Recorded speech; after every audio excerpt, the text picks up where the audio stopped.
तर्जुमान सिंध हुकूमत सादिया जावेद का कहना है कि पाकिस्तान पीपल्स पार्टी ने हमेशा खवातीन के लिए इकदाम किए हैं। खवातीन के तहफ़्फ़ुज़ का बिल इसी सोच का तसलसल था, जिसकी बुनियाद पर एक खातून ने कंपनी के CEO के खिलाफ अदालत से रुजू किया।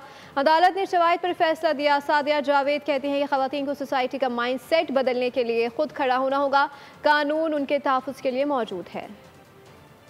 वर्क प्लेस सिंध असेंबली पहली असेंबली है जिसको ने ये बिल पास किया। Pakistan peoples party as political party हमेशा खवातीन के तहफ़्फ़ुज़ के लिए उसने इक़दामात किए हैं और इसीलिए ये बिल पेश किया गया था और पास हुआ। सूबे में ये इम्प्लीमेंटेड है और उसी के समरात हैं कि आज एक इतनी बड़ी प्राइवेट कंपनी के CEO के खिलाफ एक खातून अदालत गई और उन्होंने जो है कोर्ट ने उनके खिलाफ फैसला दिया। उन्होंने शवाहिद पेश किए और फैसला दिया। ये एक माइंडसेट है इस सोसाइटी का जिसको तब्दील करने के लिए हम खवातीन को खुद खड़ा होना होगा, मुकाबला करना होगा। और जो खवातीन ये सोचती हैं कि कुछ नहीं होगा, हम शिकायत करने का हमें कोई फायदा नहीं, उनके लिए ये जो आज केस हुआ जिसमें कि इलेक्ट्रिक के CEO के खिलाफ मुतसिब ने फैसला दिया है, तो उनको ये सोचना चाहिए कि जब आप शिकायत करते हैं तो